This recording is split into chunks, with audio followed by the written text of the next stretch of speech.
This is actually the second session on reciprocating air compressor. In the last session, mainly we discuss about the indicator diagram and the work done by a compressor in delivering the required compressed air. That will include actually the suction, the compression, the delivery to the storage tank. What is the work done per cycle of a single acting reciprocating compressor, and what is the indicator diagram? We have explained it in detail in the last session, but we haven't considered the clearance volume.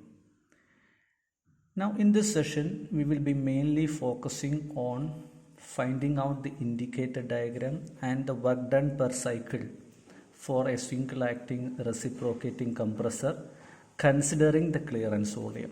And what is clearance volume? We are all familiar with this term, clearance volume. And in a cylinder and a piston arrangement, this is the top dead center, which is the extreme top position for the piston, and this is the bottom dead center, which is the extreme bottom position for this piston when a piston reciprocates inside the cylinder. Usually there will be a gap between the top dead center and the head of the cylinder. It is to protect the valves which are housed in the cylinder head. And this volume here, which is above the top position of the piston, is known as clearance volume. But in the last session, we haven't considered that portion of the cylinder. We have considered that the piston will be moving up to the cylinder head and considered that position as the cylinder head as the top dead center for the piston. What happens when we consider the clearance volume? That's an important point. So we will discuss the indicator diagram considering the clearance volume. This shows the indicator diagram with the clearance volume. You can see the position of the piston here. So there will be a gap between the head of the cylinder and the top dead center. This is known as the clearance volume. This is the top dead center position. Of course, the piston will be coming to this position when it is at the extreme position of the stroke. So here you can see the indicator diagram considering the clearance volume. We will explain in detail. So this is 1 to 2, which is similar to the previous one, the compression. And this is at the position 2, the delivery valve will be opened, and from 2 to 3, the compressed air at the delivery pressure will be delivered to the storage tank at constant pressure. And what happens from 3 to 4 and from 4 to 1? So when the piston is moving from 1 to 2, so this is 1 to 2, it is the upward stroke compressing the air. At 2, during the compression stroke at position 2 here, the delivery valve is opened, and from 2 to the top dead center, delivery will happen. 2 to 3, the delivery will happen. And what happens when the piston moves to the suction stroke? Piston moves from top dead center to this position here. At this position, what happens? The actual suction begins only at this position of the piston. That is because there will be residual compressed air in the clearance volume after compression and delivery. There will be residual compressed air in the clearance volume. When the piston moves downwards for the suction stroke, this compressed residual air here in the clearance volume will expand and occupy this volume.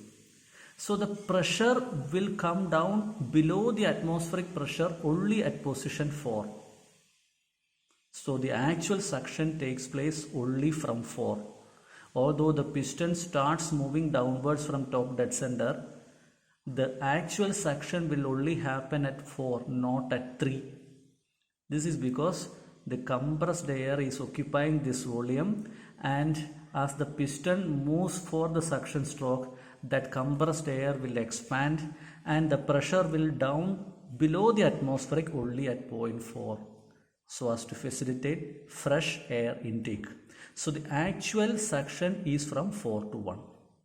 So actual suction happens from 1 to 2 it is compression, from 2 to 3 is delivery, then 3 to 4 represents that expansion of the residual compressed air, then 4 to 1 the suction.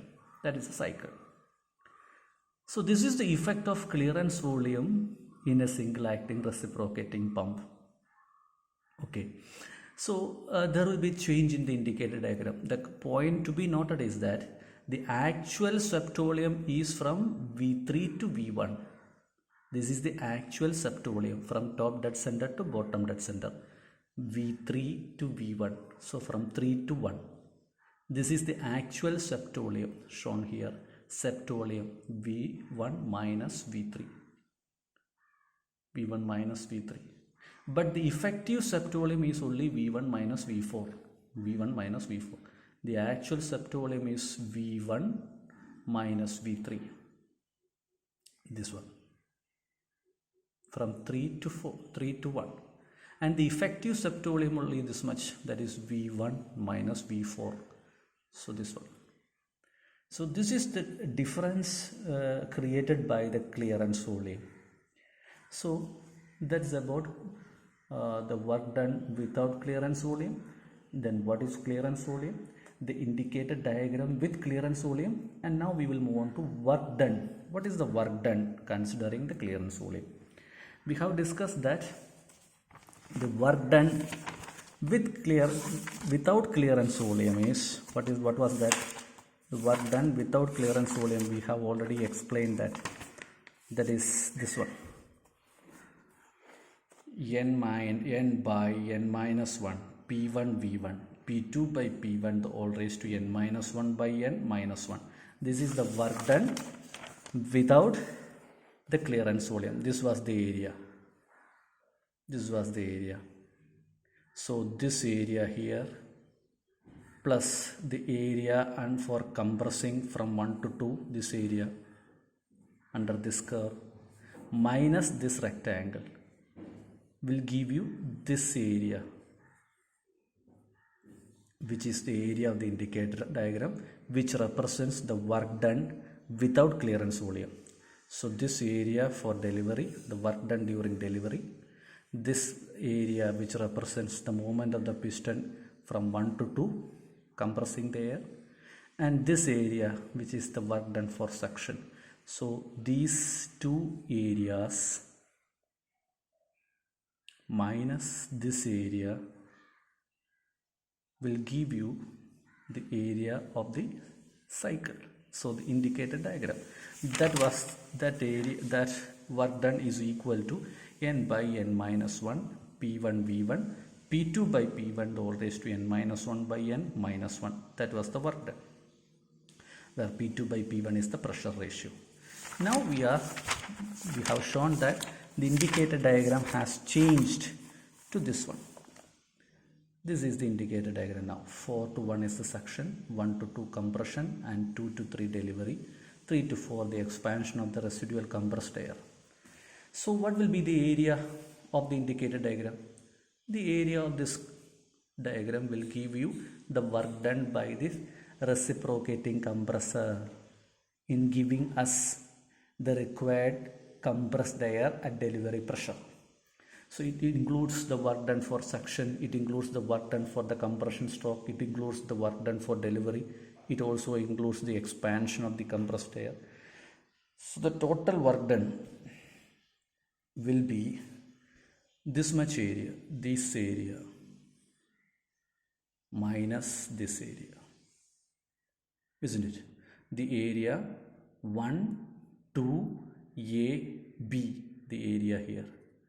That is the area, that is the work done for suction, that includes the work done for suction, the compression and the delivery, and minus the work done for the expansion and the suction. This is the work done for expansion, this area. So this area minus this area will give you the area of the curve. of the area of the indicated diagram, which represents the work done by the reciprocating compressor. Total work done by the reciprocating compressor. So that includes the work compression minus the work expansion. Work compression minus work expansion. So that will be given by these two equations. Work done by the compression is equal to, it is from 1 to 2, so it is n by n minus 1, P1 V1, P2 by P1 the whole raised to n minus 1 by n minus 1. And work done for expansion, the area which I have shown, n by n minus 1, this one. First one was this area, and second one is this area, that is n by n minus 1. P4, it is from 3 to 4, the expansion is from 3 to 4, so it is P4 V4 into P3 by P4 the whole raised to n minus 1 by n minus 1. Is that okay? Okay, so that will be equal to, now we can actually, that is, what is P4? P4 is equal to P1. You can see here 4 and 1. P4 is equal to P1. P2 is equal to P3. So P4, P3 is equal to P2, P4 is equal to P1. So rearrange n by n minus 1, P1 V4, P2 by P1 the whole raised to n minus 1 by n minus 1. The only difference here is this is V1 and this is V4. So subtracting the first one, subtracting the second one from the first one, we will get this one, work compression minus work expansion. So it will be n by n minus 1 P1 common minus V4 into the bracket term is again common.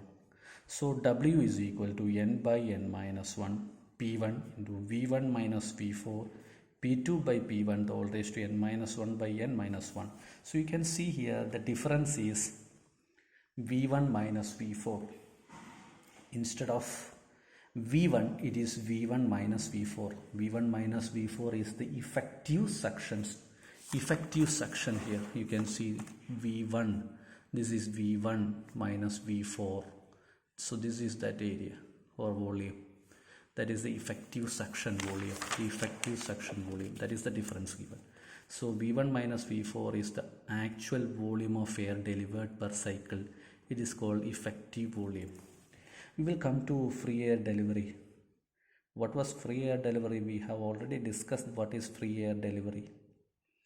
So here it is V1 minus V4. V1 minus, we will confine now our discussion to V1 minus V4. We will introduce the term FAD again in our later discussion. So V1 minus V4 is only, the effective suction is only V1 minus V4. It is not V3 minus V1. Understand? Or it is not the total volume from here to here. It is the suction starts only at this point, so the effective volume of suction is this much, although the actual sept volume is this much, V3 minus V1. From the head of the cylinder, if we consider this much, it is this much. So that is the difference. Okay, so this is the work done, the actual work done considering the clearance volume in a single acting reciprocating compressor. Very important. Now we will move on to volumetric efficiency. What is volumetric efficiency? Volumetric efficiency is nothing but the actual volume of air sucked per cycle during the suction stroke. That is V1 minus V4. The volume of air which could theoretically fill the sept volume of the cylinder, that means the sept volume.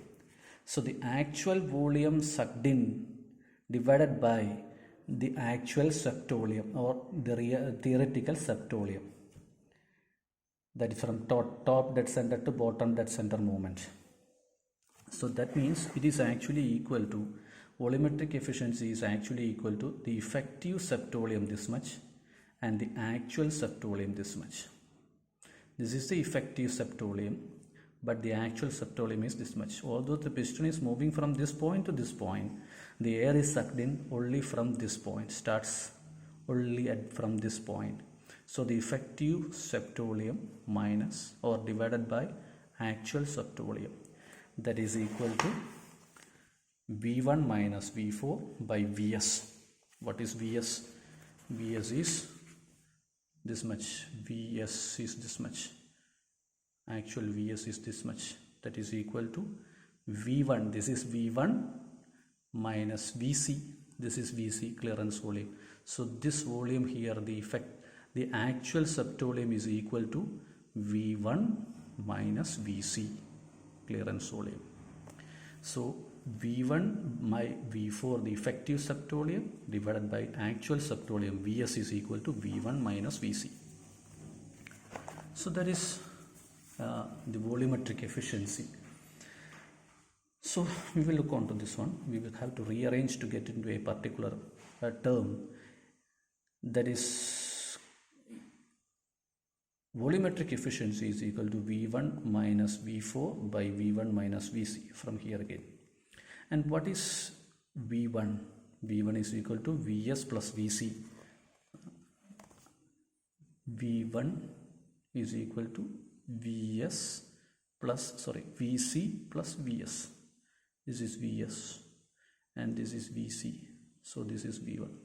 So V1 is substituted with Vs plus Vc minus V4 divided by, again V1 is substituted with Vs plus Vc minus Vc. So on rearranging, we will get Vs plus Vc minus V4 by Vs is equal to 1 plus, we will divide each by Vs, 1 plus Vc by Vs minus V4 by Vs. So it will give you 1 plus Vc by Vs minus V4 by Vs into Vc by Vc. We will introduce Vc by Vc here. So now we can rearrange 1 plus Vc by Vs minus, you can write this Vc by V1. So Vc by Vs, V4 by Vc. This Vc is taken here, this V4 is introduced here. So 1 plus Vc by Vs minus Vc by Vs again into V4 by Vc. And what is Vc by Vs? Clearance volume by sucked volume. Clearance volume by sucked volume. Clearance volume by sucked volume. Vc by Vs is equal to clearance ratio. It is known as clearance ratio. Vc by Vs is clearance ratio. So you can write it as 1 plus C minus C into V4 by Vc. That is shown here. 1 plus C minus C into V4 by Vc. So now again we will introduce, for the expansion stroke from 3 to 4, if we apply the polytropic equation between 3 and 4, that is expansion process, this process 3 to 4, if you consider it as PV raised to n is equal to a constant, you can get an equation for V4 by V3 is equal to P3 by P4. P4 by V3 the whole raised to n is equal to P3 by P4. So V4 by V3 is P3 by P4 the whole raised to 1 by n. And what is V3? V3 is equal to Vc here, you can see here, V3. This is V3. This volume is known as clearance volume. V3 is equal to Vc. V3 is equal to Vc. What is P3 is equal to P2 and P4 is equal to P1. P3 is equal to P2. P4 is equal to P1. This is constant pressure process. So you can rewrite this equation by rewriting this ratio. So V4 by Vc can be written as V4 by Vc, V4 by Vc, P3 is equal to Vc, so V4 by Vc, P2 by P1, P2 by P1, the whole rest 1 by n, because P4 is equal to P1, P3 is equal to P2. So though this ratio can be rewritten as 1 plus C minus C into P2 by P1 the whole raised to 1 by N, where P2 by P1 is the pressure ratio, C is the clearance ratio, and N is the polytropic index of compression and expansion. So that means volumetric efficiency is equal to effective septolium by actual septolium. Effective septolium by actual septolium, and that is in terms of clearance ratio and pressure ratio will be equal to 1 plus C minus C into P2 by P1 the whole raised to 1 by N. That means the volumetric efficiency is depending on the clearance ratio, the pressure ratio, and the polytropic index. Okay. Now we will move on to free air delivery. We have already explained what is free air delivery, FAD. We have discussed free air delivery. This is an important term. Should be very much conscious on the concept, because it will come in doing or problems. Free air delivery is a term used for the comparison of compressors. So free air delivery means we will consider an ambient condition, a standard condition for the atmosphere. For example, 1 atmospheric pressure, 20 degrees Celsius, and 100% dry air. We will consider that there is a standard condition prevail on the atmosphere, that is 1 atmospheric pressure, 20 degrees Celsius, and the air is 100% dry. Then we will consider that how much air is sucked in. How much air is sucked in at this particular standard condition, and of course that much air will be delivered. So free air delivery is the amount of air delivered at the required delivery pressure by a compressor when it is sucked in at a standard atmospheric condition of 1 atmospheric pressure, 20 degrees Celsius, and 100% dry. So this term is used for the comparison or the performance comparison of different compressors. Understand? So there should be a standard condition in the atmosphere. So if now we have already discussed that there is an actual condition of suction prevails in the compressor because of the clearance volume and all that. The actual suction is different from the theoretical one. There is an effective septolium other than the theoretical septolium. So we can consider the PV by T equation. Consider PV by T equation. PV by T is a constant. That equation between case 1 between the point 1 and 2, where 1 is the ambient atmospheric condition and 2 is the actual suction condition inside the cylinder. And if we apply PV by T equation, it will be like this. It will be PV P ambient V ambient by T ambient. This is the atmospheric condition, and this is PV by T when considering the actual suction condition inside the cylinder. It is P1, or this is P1, and this is V1, the actual septolium, that is V1 minus V4 by T1. This is actual suction condition inside the cylinder. Let it be 1, and let the ambient conditions in the atmosphere, let it be represented by P amp, V amp, and T amp.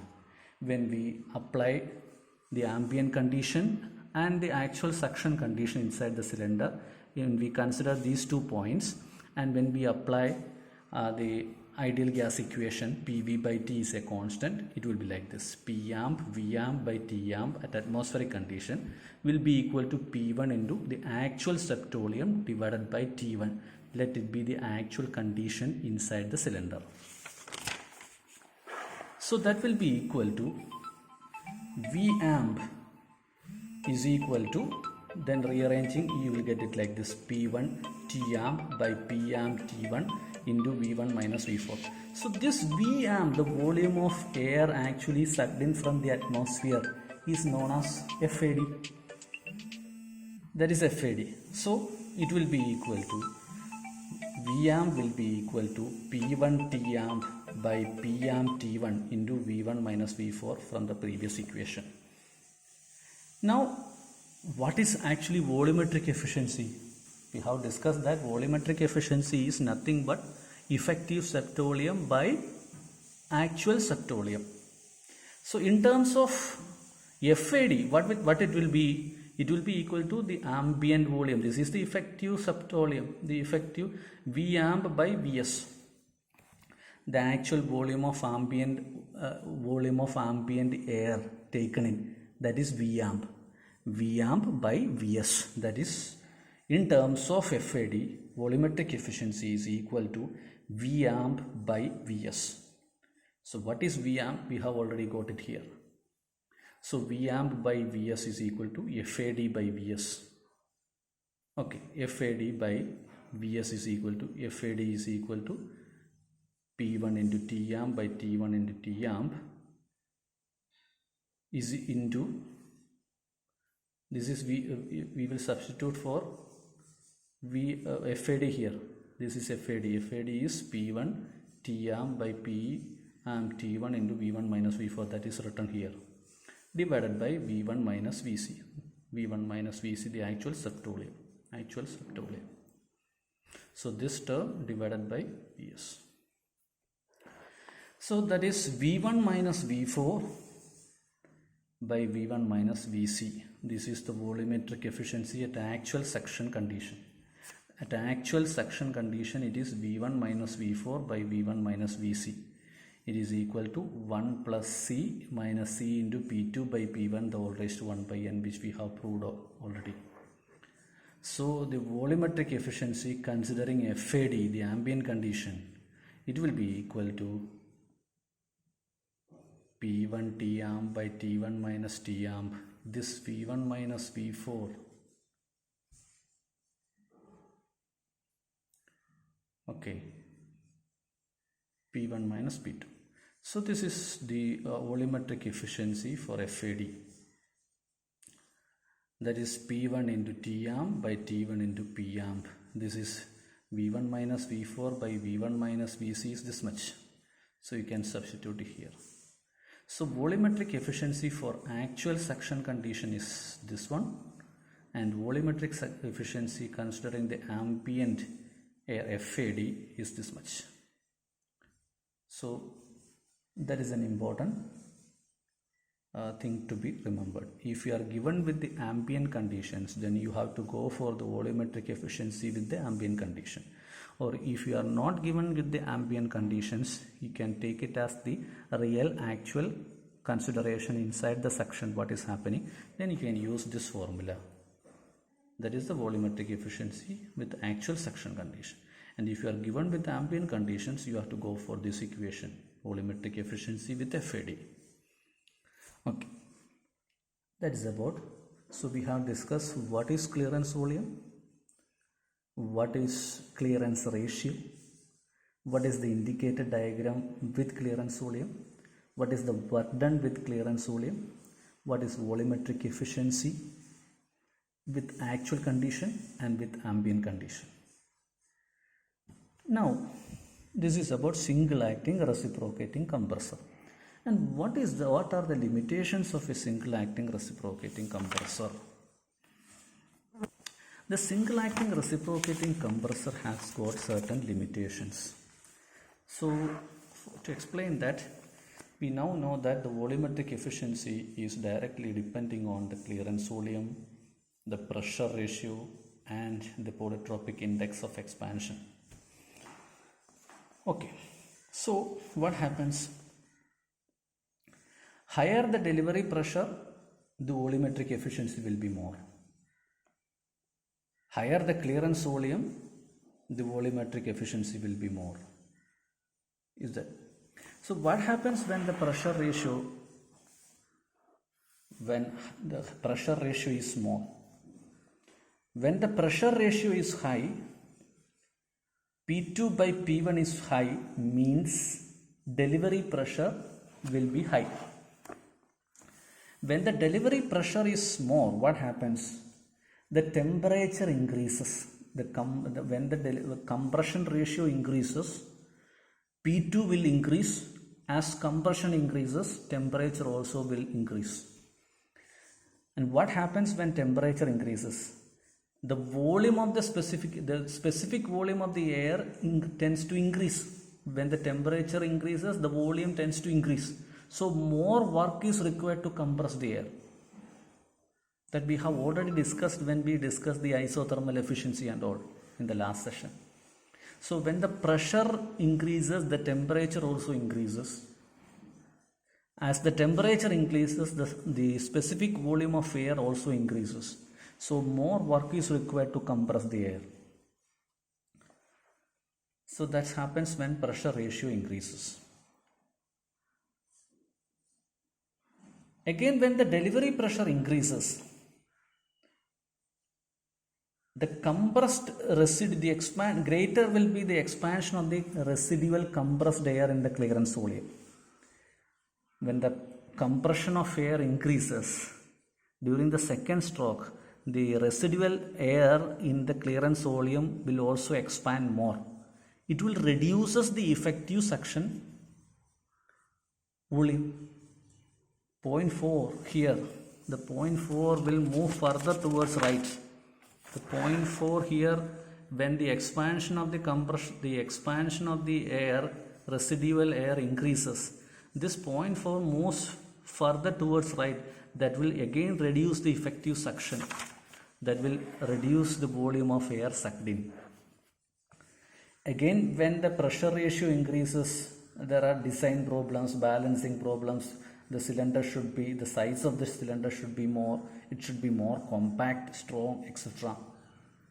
So that means the delivery pressure cannot be increased beyond a particular point in a single stage, or if you want to compress the air to a higher compression ratio, it is not sufficient to do so with a single cylinder.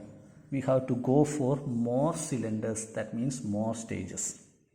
That means we have to compress the air to a particular pressure ratio in one cylinder, take that compressed air to the next cylinder, and in between we have to cool so that the temperature is not increased.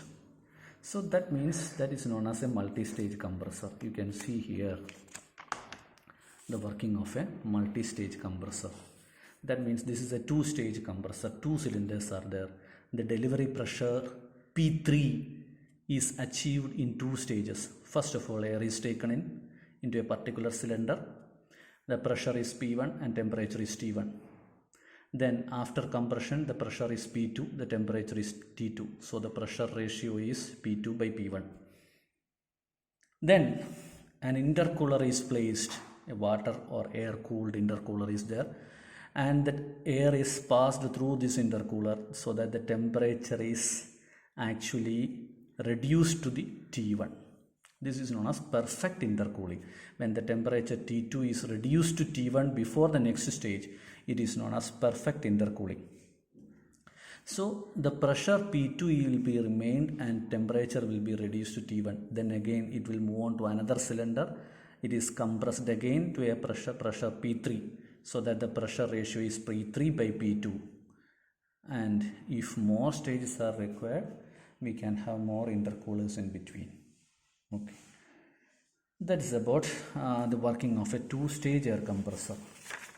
And now we will move on to the indicator diagram of a two-stage air compressor. This is the indicator diagram for a two-stage air compressor. It is simple. Here you can see first stroke it happens from 7 to 1, the suction, the effective suction, effective set volume from 7 to 1. From 1 to 2 it is compressed in the first cylinder. Then from 2 to 2 dash, here you can see from 2 to 2 dash, this is 2 dash, 2 to 2 dash, it is intercooling.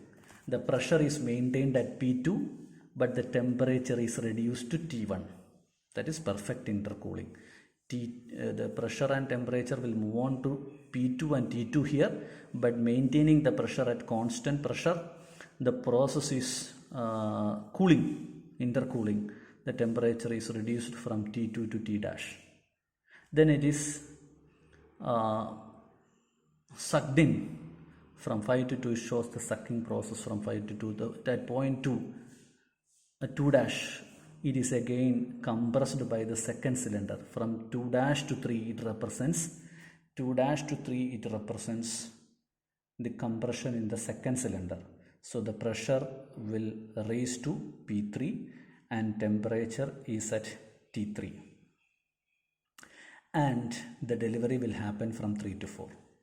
So first one, suction 7 to 1, first cylinder compression from 1 to 2, from 2 to 3 the temperature is reduced to T1, then from 2 dash to 3 it is the compression in the second cylinder, the temperature and pressure will be P3 and T3, then the delivery.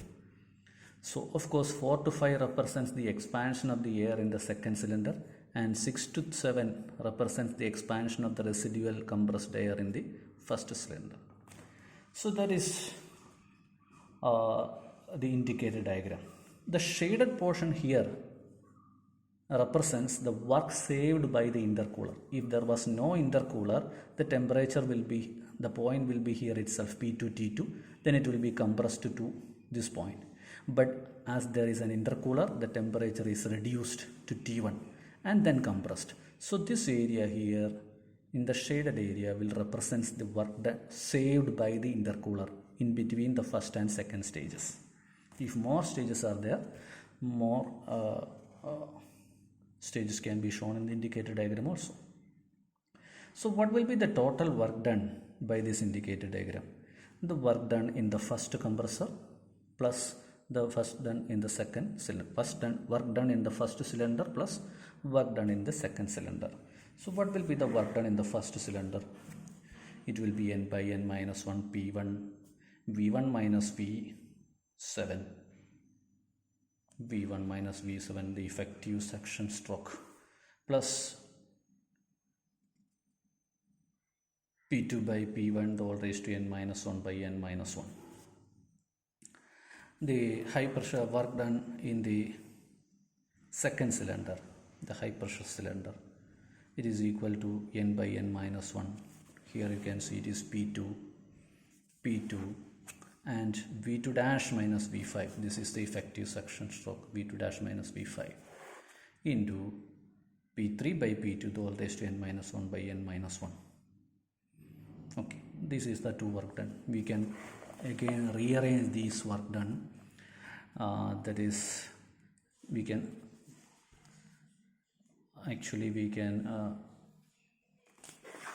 add these two, that will give you the work done, and we can rearrange this one. So what is V1 minus V7, that is the effective work done. Here the effective section here, V1 minus V7, that can be PV is equal to MRT, that is at temperature T1, so you can write it as MRT1. Here V1 minus V7 can be replaced by MRT1.